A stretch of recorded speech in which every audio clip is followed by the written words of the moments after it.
Good day again, everyone. Rosh Chodesh is tonight. It's a good Chodesh to everyone. We had a spring lasting 2 days. Now it's summer in the land of Israel. I want to thank our sponsors for this month of Nisan, rapidly drawing to a close. Chaim Yolful, Li'nishmat their son Hillel, Al-Vasham ben Yol Yaakov Sheyichye, and as is chut for their son Binyamin, fighting alongside our soldiers. Hashem should protect all of them. Thank Linda Mark Grunbaum sponsoring this month, Li'nishmat Mark's father, Reuven Chaim Alav Shalom, and thank also Chaya and Joe Schwartz sponsoring this month in celebration of the birth of their grandson, Gabriel Tzvi Pantilia. It's a milestone to them. Well, we venture again into the halachic commentary of Rav Yitzchak Zilberstein, the Chashukei Chemed, in which he takes up fascinating but real questions. And here is a complicated matter of family ties that have sort of gone awry.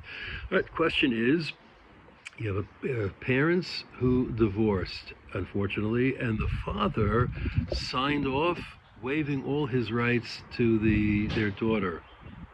Waiving has no interest in ever seeing her again. The mother soon remarries, and the stepfather raises this girl into adulthood, caring for her, paying for expenses, etc. In essence, serving as her father. Child is now older, and the father reaches out to the daughter and wants her to come to him for Purim Suda. And her mother and stepfather want her to be with them, not with the father. Where should she go?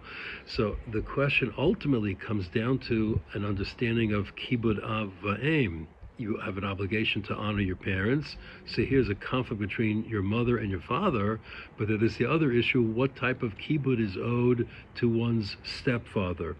Rav Zilberstein understands everything, of course.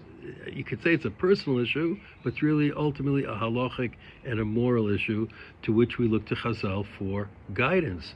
So the Gemara says in Baba Kama Daf Kufiyat Zayin Amaral tells a story that Rabbi Yochanan once got insulted at Rav Kahana because he thought Rav Kahana was mocking him, sneering at him, had a smirk on his face, and the Gemara says Rav Kahana died as a result of this slight, but Rabbi Yochanan, when he realized that Rav Kahana thought just had something wrong with his mouth was set into a smirk. He wasn't smiling at all, brought him back to life.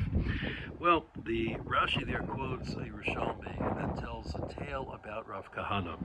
And Rav Kahana came to the land of Israel as a very young man. He's from Bavel, came to learn in Israel, and as soon as he came to the land of Israel, he was mocked for his appearance by these lowlives. It's like as if he just descended from heaven as some sort of alien. And each time someone insulted him, he said, Gzardine Gavra Mechata Mechtam, that the decree of this person is sealed and they're going to die. It happened twice, and then he went to ask Rabbi Yochanan in a very quizzical, cryptic way, can he go back to Bavel? And he said, if your mother treats you nicely, but your stepmother treats you with love, to whom should you owe greater respect? And he said that you could even honor your step-parent there. In context, the land of Israel is our mother, and the exile is our stepmother. But Rabbi Yochanan said to him, if your stepmother is mechabedet you more, then you could honor her as well. And in fact, Rav Kahana went back to Bavel. So you see, Rav Zilberstein said, the application in this context is as follows.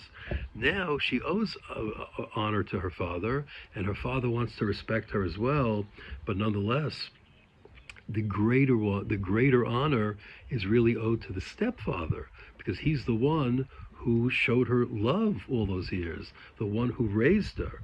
So certainly she can't disparage or demean her biological father, but nonetheless, if it's a choice between going with her mother and stepfather and her father, Rav Zilberstein said, go with your mother and stepfather, because they're the ones who brought you close and gave you love all these years.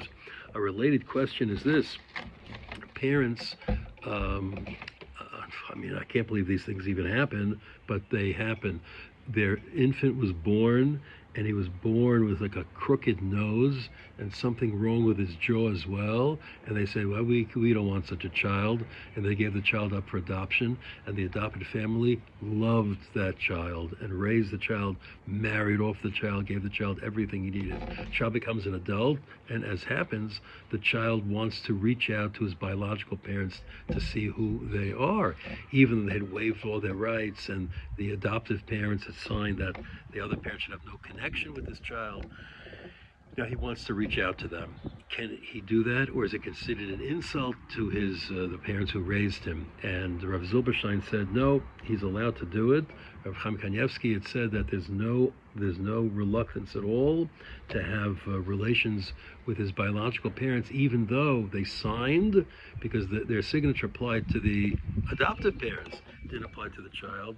And there's an interest also in knowing who they are, where he comes from, what his yichus is, what his genetic makeup is. All these things are important.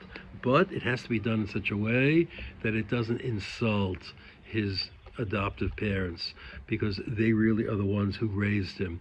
And we know the Gemara says that if you have two lost objects in front of you, one belonging to your father, one belonging to your Rebbe, you have to return first the one that belongs to the Rebbe, because your father brought you into this world, but your Rebbe brings you into the next world. If your father does both, then that's different. If your father's your Rebbe also. But you see the same thing here. The biological parents brought him into this world, but his adoptive parents brought him into the next world. And to them, he owes their primary obligation of respect. Nonetheless, he's allowed to reach out as long as his adoptive parents are not aggrieved by it. All right, we should have no tzara and only have nachat from all our children. Have a good day.